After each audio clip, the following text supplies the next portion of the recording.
시청자 여러분 안녕하십니까? 뉴스 매거진 울산의 송장섭입니다. 오늘 송장섭의 파워토크에서는 김호윤 울산지방경찰청장을 만나 울산 치안의 현주소를 진단해 봅니다. 뉴스 따라잡기에서는 20년 만에 총선과 대선이 함께 치러지는 정치의 대변혁기를 맞아 울산 민심을 알아보는 UBC 긴급 여론조사 결과를 심층 분석해 봅니다.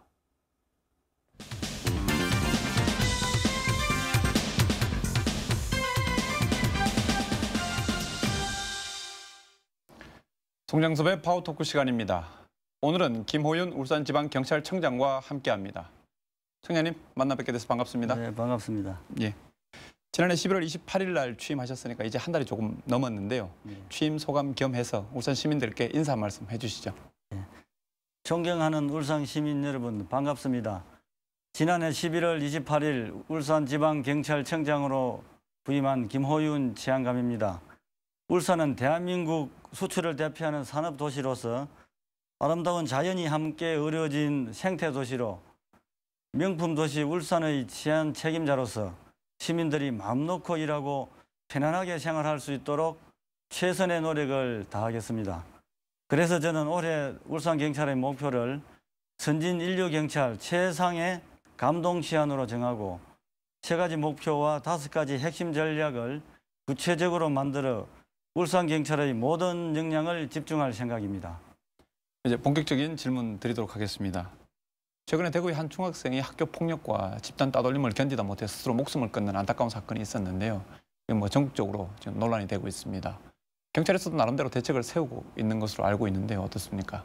네, 연일 계속된 학교 폭력 사건과 관련한 보도로 인해서 시민 여러분들께서 많이 불안해하고 계신 줄 알고 있습니다. 학교 폭력이 교육 당국의 문제라는 그런 소극적인 인식에서 벗어나서 경찰이 주도하여 학생의 눈높이에서 선제적이고 적극적인 대책을 추진할 필요가 있습니다.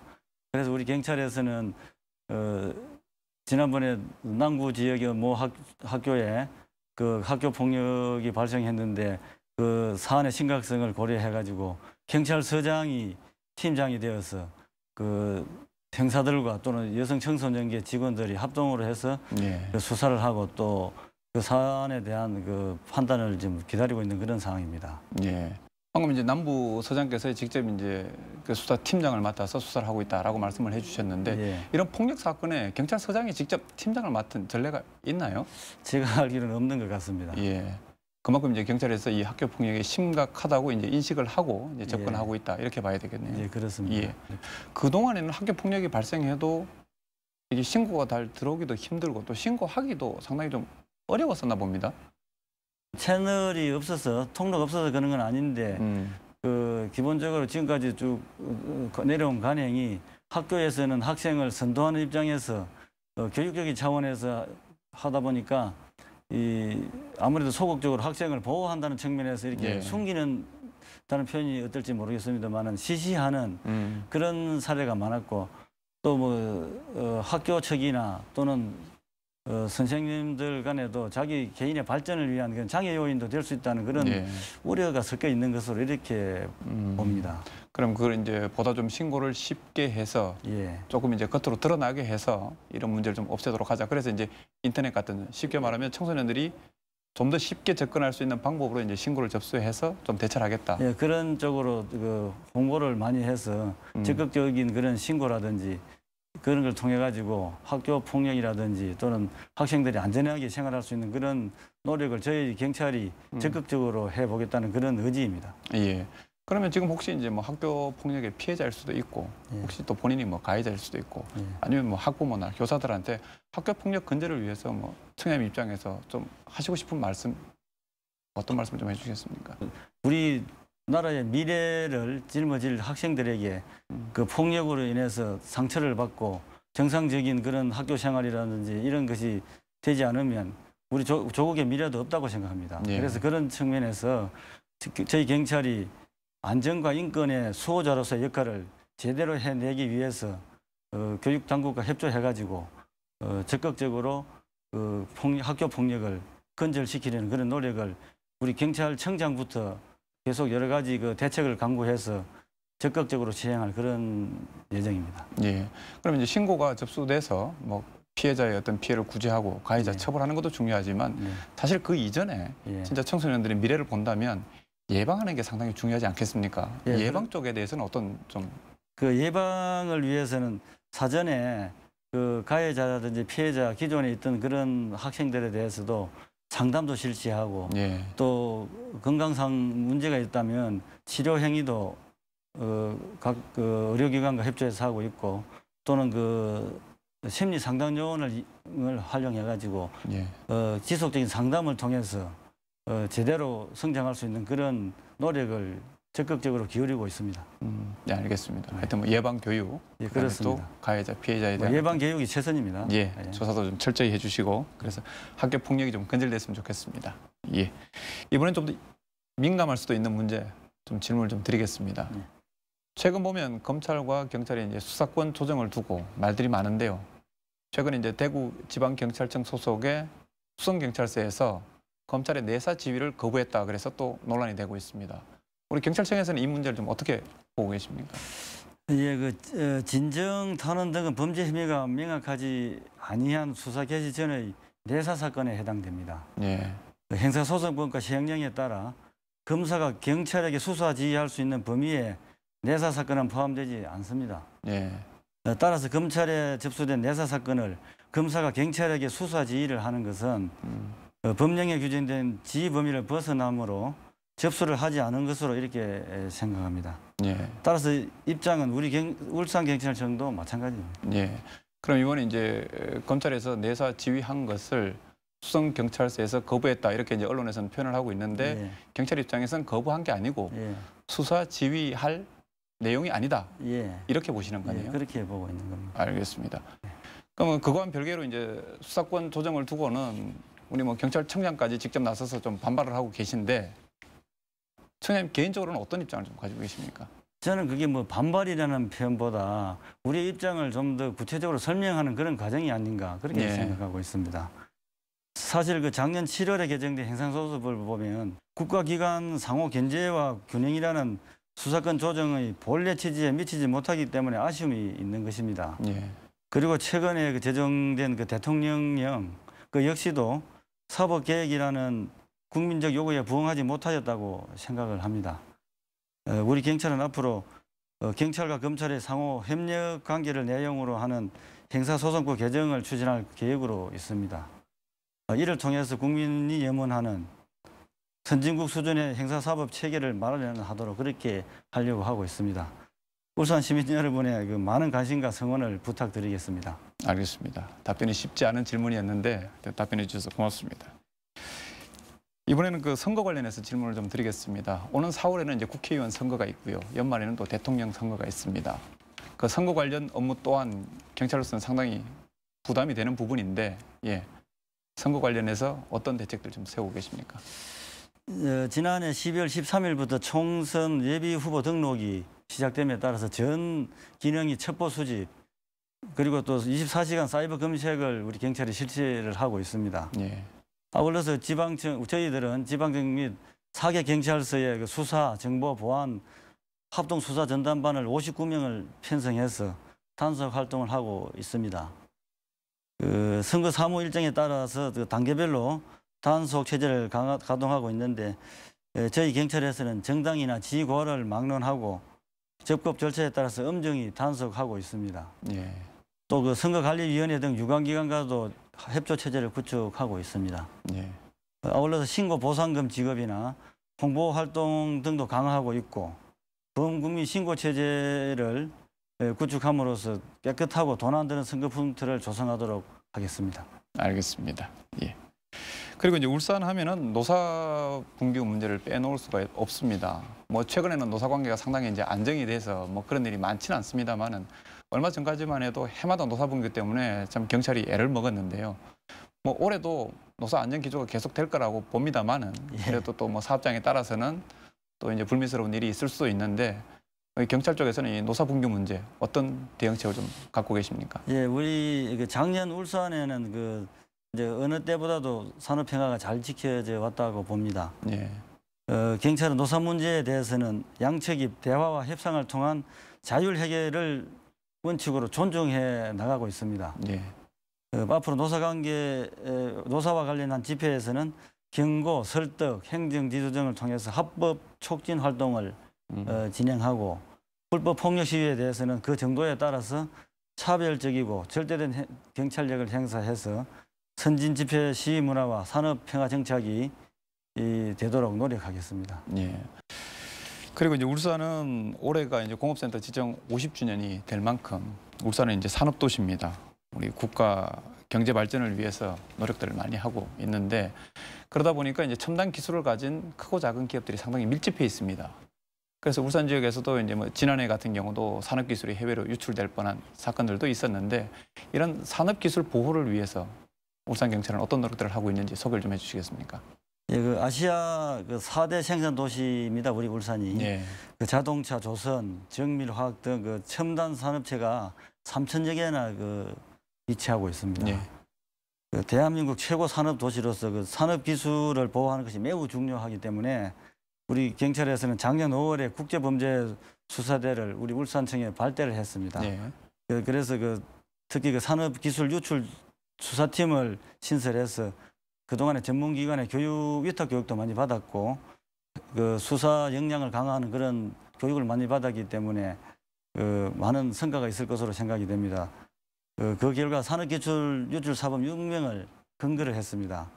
앞으로 서서히 그 성과가 나타날 것으로 이렇게 생각이 되고 울산 지역 산업체들의 기술 유출로부터 보호하기 위해 더욱더 교육을 많이 시키고 또 계속 점검을 해서 산업 기밀 유출이 없이 산업체가 안전하게 수출이라든지 이런 성과를 많이 낼 수 있도록 최선을 다하겠습니다. 예.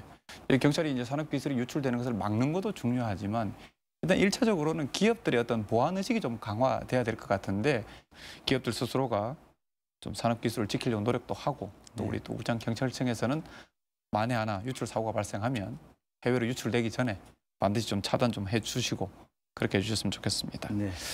그리고 같은 맥락의 질문인데요. 아무래도 이제 산업도시다 보니까 이제 국가공단이 많이 밀집해 있고요. 그러다 보니까 이제 이 물동 수송량이 상당히 많습니다.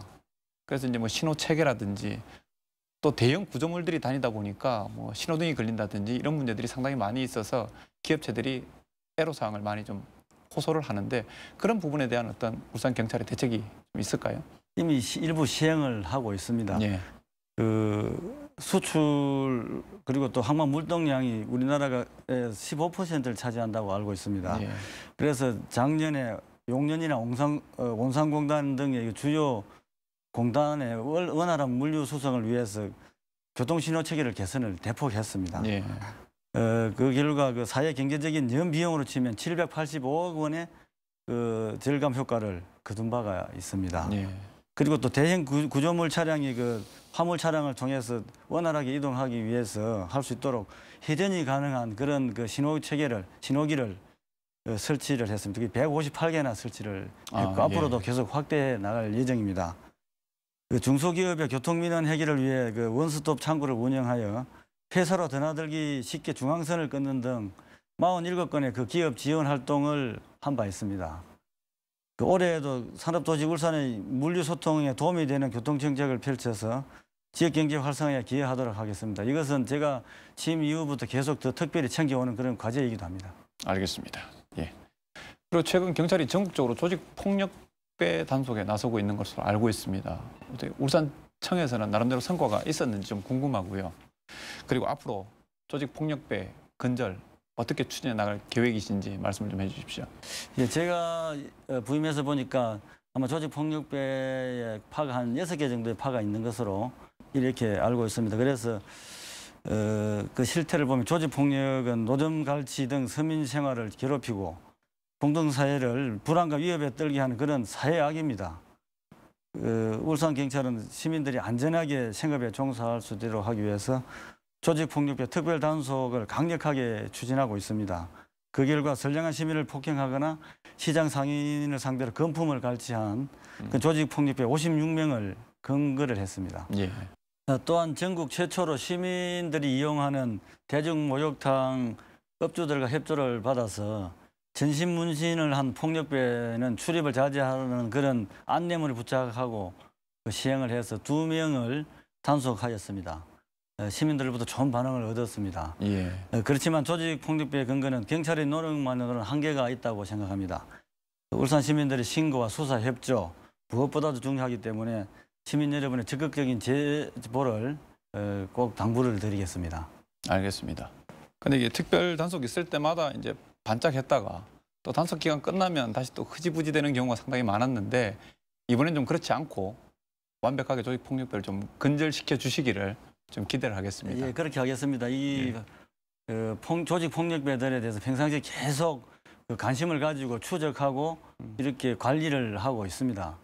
크게 걱정 안 하셔도 좋을 것 같습니다. 만약에 그런 사례가 좀 불편하거나 하는 위험한 사례가 있으면 신고를 해주시면 저희들이 바로 달려가서 다 근거해서 처벌을 하도록 하겠습니다. 알겠습니다. 예. 그리고 이번에는 치안 만족도에 대해서 질문 하나 드리겠습니다. 우리 지난 2010년에 보면 울산지방경찰청이 고객 만족도 분야에서 8위, 또 지난해 상반기에는 고객 만족도 분야와 체감 안전도 부분에서 모두 14위를 기록해서 상당히 좀 저조한 성적을 거뒀습니다. 네. 근데 청장님 취임하시자마자 치안 만족도를 전국 3위 안에 들게 만들겠다 이렇게 좀 강조를 하셨는데 나름대로 좀 보관이 있으십니까? 어떻습니까? 사실은 그 야심찬 그런 목표를 설정했습니다. 우리 경찰이 국가와 국민을 위해서 근무하고 있고 특히 우리 울산 경찰은 울산 시민을 위해서 일을 하고 있습니다. 그래서 울산 시민이 만족하는 그런 치안 행정을 펼쳐야 하는 것은 당연한 것입니다. 예. 그래서 이제 제가 적극적으로 그 업무의 중심을 어떤 울산 시민이 만족하고 불안해하지 않는 그런 치안 활동을 펼치도록 그렇게 했습니다. 열심히 하면 3위까지 올라갈 수 있지 않을까 하는 그런 자신감을 가지고 그런 공약 아닌 공약을 내지는 그 다짐을 하고 이렇게 내걸었습니다. 예, 말 그대로 이제 민중의 지팡이가 되기 위해서 좀 마음을 예. 활짝 열고 치안 업무에 임하겠다 이렇게 그렇습니다. 이해를 하겠습니다. 그 중에 또 그 저희들이 치안 만족 모니터 센터를 운영하고 있었는데 인원도 적고 그래가지고 인원도 늘려서 또 책임자도 좀 전문 교육을 받고 해가지고 그 계속 모니터링을 해가지고 그 현장에 그런 친절하고 또는 불안해하지 않는 그리고 고객이 마음이 흡족하다든지 아니면은 억울하지 않다는 그런 생각을 갖도록 노력하면 3위까지 갈 수 있지 않을까 이렇게 생각하고 집중적인 관심을 기울이고 있습니다. 예, 청장님 자신 있게 말씀하시는 걸 보니까 진짜 큰 기대를 갖게 됩니다. 이게 말씀을 나누다 보니까 이제 어느덧 마칠 시간이 다 됐는데요. 못다 하신 말씀 있으시면 우리 울산 시민들께 한 말씀 해주시고 또 우리 경찰 가족들의 어떤 사기 진작을 위해서 끝으로 한 말씀 좀 해주시죠. 예, 그 우리 경찰의 힘의 원천은 시민의 신뢰와 사랑입니다. 예. 그 시민의 신뢰와 사랑을 얻기 위해서 역동적이고 한 발 앞선 민생 치안 활동을 펼치겠습니다.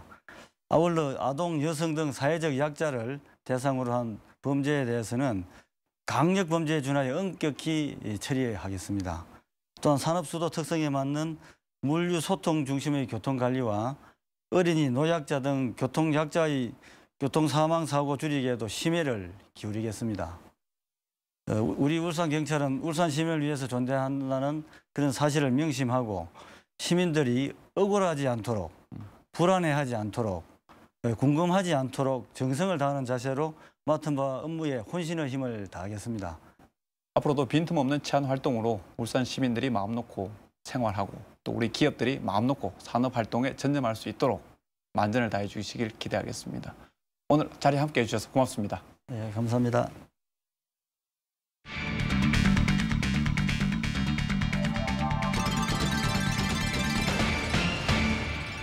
취재기자와 함께 한 주간의 뉴스를 정리하는 뉴스 따라잡기 시간입니다. 올해는 국회의원 선거와 대통령 선거가 함께 실시되는 정치의 대전환기입니다. 그런 만큼 민심이 어디를 향하고 있는지는 정치권뿐만 아니라 전 국민적 관심사가 아닐 수 없습니다. UBC 울산방송은 울산 시민들의 민심을 알아보기 위해 긴급 여론조사를 실시했습니다. 이정환 기자와 함께 여론조사 결과 분석해 드리겠습니다. 이정환 기자, 먼저 총선과 관련된 여론조사 결과부터 분석해 주시겠습니까?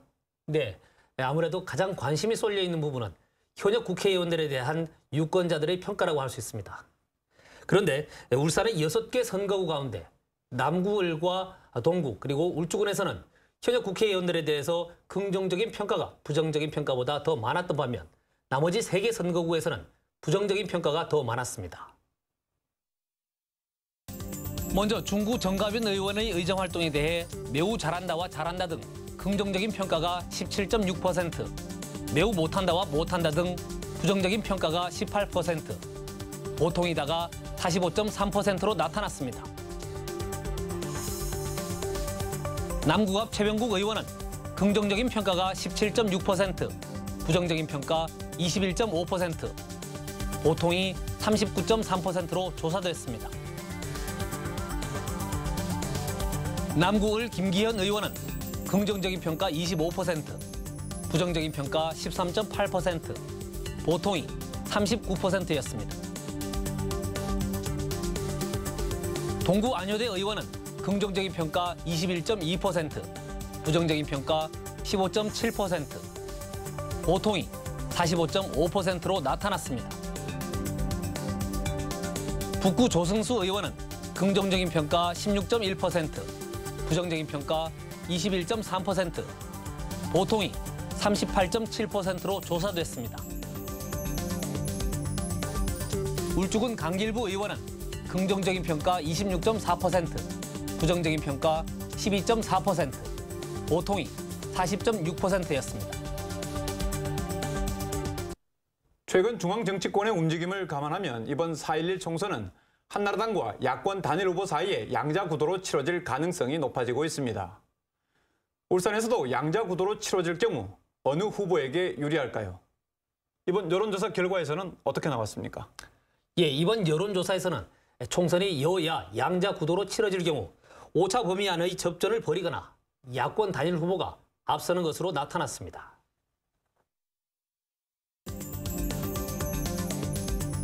이번 총선이 여야 간 양자 구도로 치러질 경우 한나라당 후보를 찍겠다는 사람이 28.7%, 야권 단일 후보를 찍겠다는 사람이 32.7%로 야권 단일 후보 선호도가 4%포인트 높았습니다. 부동층은 38.6%로 조사됐습니다. 지역별로는 중구가 한나라당 후보 30.8%, 야권 단일 후보 31.1%, 남구갑은 한나라당 후보 32.1%, 야권 단일 후보 32.2%, 남구을은 한나라당 후보 27.2%, 야권 단일 후보 29.8%를 보였습니다. 동구는 한나라당 후보 30.1%, 야권 단일 후보 34.5%, 북구는 한나라당 후보 22.1%, 야권 단일 후보 37.6%, 울주군은 한나라당 후보 29.7%, 야권 단일 후보 30.7%로 나타났습니다. 따라서 여야 양자 구도로 갈 경우 중구와 남구 갑을 울주군에서는 오차 범위 안에서 야권 후보를 찍겠다는 응답이 더 많았으며 동구에서는 야권 후보를 선택하겠다는 응답이 4.4%포인트, 북구에서는 무려 15.4%포인트나 더 많았습니다. 양자 대결에서 한나라당 후보를 지지하겠다는 응답층은 연령별로 50대나 60대 이상, 월 소득 300만 원 이하의 소득층에서 많았으며 직업별로는 가정주부와 자영업, 농업 종사자들로부터 한나라당 후보가 야권 단일 후보보다 더 높은 지지를 받고 있었습니다. 반면 야권 단일 후보는 40대 이하의 연령층에서 한나라당 후보보다 더 높은 지지를 받고 있었으며 월 소득 300만 원 이상, 직업별로는 학생, 회사원, 노동자층에서 야권 단일 후보를 지지한다는 응답이 상대적으로 더 많았습니다. 6개 선거구 가운데 4곳에서는 오차 범위 안에서, 그리고 동구와 북구에서는 상당한 격차로 야권 단일 후보가 우세한 것으로 나타났는데요. 한나라당으로서는 그 어느 때보다 위기감이 높아질 수밖에 없습니다. 그런데 이번 여론조사 결과를 보면 응답을 유보한 부동층이 절반 가까이 됩니다. 부동층의 성향에 따라 선거 결과가 뒤집힐 수도 있다는 얘기인데 부동층의 성향은 어떻게 분석됐습니까? 네, 이번 여론조사에서 아직까지 지지하는 정당이 없다고 응답한 이른바 부동층이 48.2%로 절반에 가까웠습니다. 그런데 응답을 유보한 부동층의 성향을 분석한 결과 한나라당의 열세는 더욱더 뚜렷해졌습니다. 절반에 육박하는 부동층 가운데 내년 총선에서 한나라당 후보를 찍겠다고 응답한 사람은 13.1%인데 비해 야권 단일 후보를 찍겠다는 사람은 36%였습니다. 부동층의 향배 역시 야권 단일 후보로 기울어질 가능성이 더 높다는 뜻으로 풀이할 수 있습니다. 이에 따라 야권 단일화만 이루어진다면 울산의 전 지역구에서 야권이 승리할 수도 있다는 분석이 가능해집니다. 특히 현역 국회의원의 의정활동 평가에 대해 부정적인 의견이 더 높게 나왔던 선거구에서는 한나라당 후보들이 고전할 가능성이 더 높아질 전망입니다. 그렇다면 지금까지 한나라당이 주도해온 울산의 정치 지형이 이번 4.11 총선을 통해 대변화가 일어날 수 있다는 얘기인데 하지만 정당 지지도에서는 여전히 한나라당이 울산에서 가장 높게 나타나지 않았습니까? 네, 그렇습니다. 위기의 한나라당이 가장 큰 기대를 걸고 있는 부분이 바로 정당 지지도 부분입니다. 울산에서 한나라당에 대한 정당 지지도는 여전히 다른 정당보다 월등히 높은 것으로 나타났습니다. 이번 여론조사에서 정당별 지지도는 한나라당이 32%로 가장 높았고 민주통합당이 10.4%, 통합진보당이 2.1%였습니다. 지지정당이 없다는 응답은 48.2%로 절반 가까이를 차지했습니다.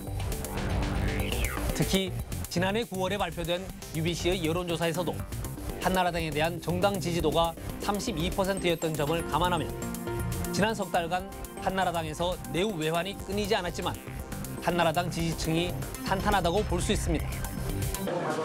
이 같은 점을 감안하면 한나라당이 지금부터라도 유권자들이 가장 바라는 후보를 공천하고 유권자들이 원하는 정책을 추진할 경우 이번 정치적 위기를 넘길 수도 있다는 분석도 가능해집니다. 결국 이번 여론조사 결과는 야권은 후보 단일화가 필승 카드가 될 수 있는 반면 한나라당은 공천 혁신이 수성 카드가 될 수 있음을 보여주고 있습니다. 이번에는 오는 12월 치러지는 대통령 선거와 관련한 여론조사 결과 분석해 드리겠습니다. 대통령 선거와 관련해서는 한나라당 박근혜 비대위원장과 안철수 교수 사이에 1대1 대결 구도에 관심이 쏠리고 있는데요. 이번 여론조사 결과에서는 어떤 결과가 나왔습니까? 네, 중앙 정치권에서는 한 치 앞을 내다보기 힘들 정도의 혼전 양상이 계속되고 있지만 한나라당에서는 여전히 박근혜 비대위원장의 대세론이 계속되고 있는 것으로 조사됐습니다.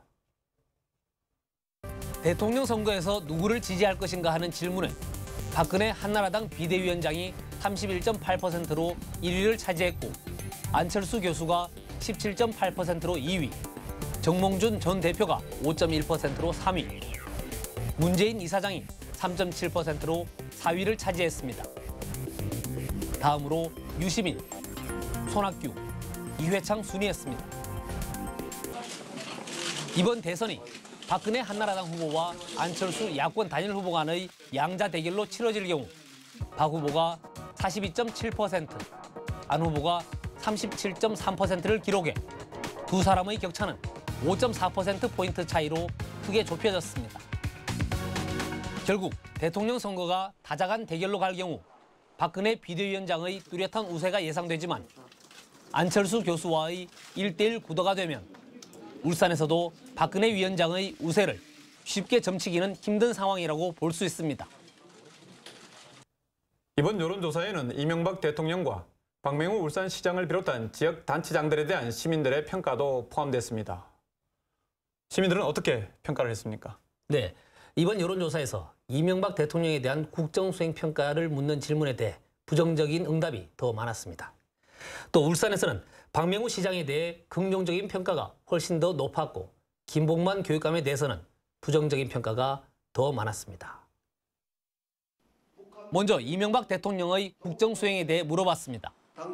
매우 잘한다와 잘한다 등 긍정적인 평가가 16.7%인 반면 매우 못한다와 못한다 등 부정적인 평가는 29.7%로 큰 차이를 보였습니다. 보통이라는 응답은 41.8%로 나타났습니다. 박맹우 시장의 시정 운영에 대해 매우 잘한다와 잘한다 등 긍정적인 평가가 59.2%로 매우 못한다와 못한다 등 부정적인 평가 5.4%보다 10배 이상 많았습니다. 보통이다는 27.5%였습니다. 김봉만 교육감은 긍정적인 평가 13.6%, 부정적인 평가 15.3%, 보통이 43.1%였습니다. 박성민 중구청장은 긍정적인 평가 20.1%, 부정적인 평가 12%, 보통이다가 45.8%로 나타났습니다. 김두겸 남구청장은 긍정적인 평가 26.6%, 부정적인 평가 10.5%, 보통이 45.2%로 조사됐습니다. 김종훈 동구청장은 긍정적인 평가 23.8%, 부정적인 평가 10.2%, 보통이 46.3%로 나타났습니다. 윤종호 북구청장은 긍정적인 평가 26.3%, 부정적인 평가가 10.6%, 보통이 44.3%로 나타났습니다. 신장렬 울주군수는 긍정적인 평가 24.5%, 부정적인 평가 8.6%, 보통이 42.8%였습니다. 이번 여론조사는 UBC가 서울의 리서치앤리서치에 의뢰해 지난달 22일부터 28일까지 울산의 국회의원 선거구별 500명씩 모두 3,000명을 대상으로 컴퓨터를 이용한 전화 면접 조사 방식으로 실시했으며 표본 오차는 95% 신뢰 수준에서 플러스 마이너스 1.79%포인트였습니다. 민심은 천심이라고 했습니다. 때문에 유권자들의 마음을 얻지 못한 정치는 결국 실패할 수밖에 없습니다. 지역 정치권은 이번 여론조사 결과를 겸허히 받아들여 앞으로 울산 시민들이 원하는 정치를 펼쳐나가야 할 것입니다. 이정원 기자 수고하셨습니다. 뉴스 매거진 오늘 준비한 소식은 여기까지입니다. 4.11 총선을 앞두고 있어 새해 초부터 정치 이야기를 했습니다. 선거를 앞둔 민감한 시기에 술자리나 모임에서 정치 이야기를 잘못하다간 주먹 다짐이 오갈 수도 있습니다. 그렇다고 정치를 외면할 수는 없습니다. 주먹 다짐을 피하기 위해서는 철저한 후보자 검증을 통해 올바른 지도자를 뽑아야 합니다. 저희는 다음 주 이 시간에 다시 찾아뵙도록 하겠습니다. 시청해주신 여러분 고맙습니다. 안녕히 계십시오.